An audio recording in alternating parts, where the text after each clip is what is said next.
Bajilo. Bang, belakang ada bajilo, Bang. Ada bajilo. Aksi bajing loncat di Jalan Raya Bekasi Cakung, nekat beraksi siang hari.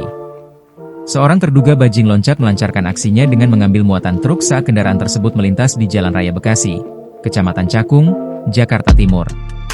Kapolsek Cakung Kompol Widodo Saputro membenarkan peristiwa yang viral di media sosial tersebut. Polisi tengah melakukan penyelidikan terkait dugaan aksi bajing loncat di Cakung. Barang yang diambil potongan pipa bekas. Korban tidak melapor, untuk pelaku sedang dikejar dan sudah diketahui identitasnya, kata Widodo saat dikonfirmasi, Rabu, 28 Januari 2026. Video yang diunggah akun Instagram Info, Jakarta Timur memperlihatkan pelaku nekat menaiki truk yang melaju perlahan akibat kondisi lalu lintas yang padat. Meski beraksi pada siang hari dan disaksikan pengguna jalan lain, pelaku terlihat tenang saat naik ke bak truk dan mengambil muatan.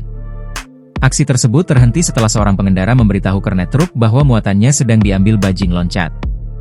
Bang belakang ada bajilo, kata seorang pengendara sekaligus perekam video.